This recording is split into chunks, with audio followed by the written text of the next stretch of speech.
Formal nang tinanggap ng Police Regional Office Bangsamoro Autonomous Region ang pamumuno ni Police Brigadier General Jason C. D. Guzman bilang bagong Regional Director sa sinagawang turnover of command ceremony nito lamang ika-22 ng Hunyo taong kasalukuyan sa Camp Brigadier General Salipada kay Pindaton, Parang, Maguindanao del Norte.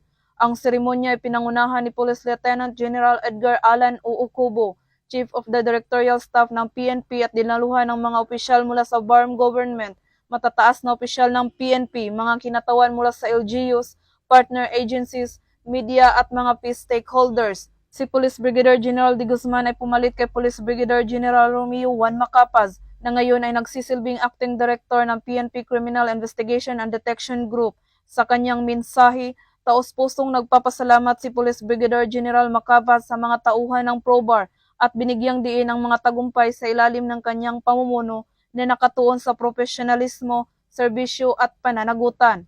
Samantala, tiniyak ni Police Brigadier General D. Guzman ang kanyang buong paninindigan sa pagpapairal ng integridad, profesionalismo at pagkakaisa sa pamumuno ng PROBAR. Support.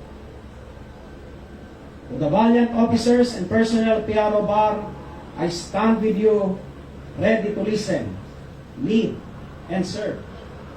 Let us work with integrity, professionalism, and unwavering unity to build a police force that is disciplined, dependable, and deeply rooted in service to the Bangsamoro people.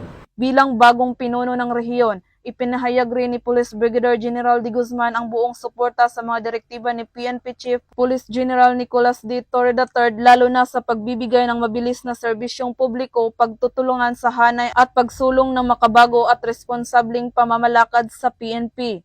Ang seremonyang ito ay simbolo ng pagpapatuloy ng makabuluhang pamumuno sa rehiyon na nakatuon sa kapayapaan, kaayusan at pag-unlad ng Bangsamoro. Mula rito sa rehiyon ng Bangsamoro, ako ang inyong PNN correspondent, Patrolwoman Maricris Algabre, alagad ng batas, taga-taguyod ng Balitang Pulis.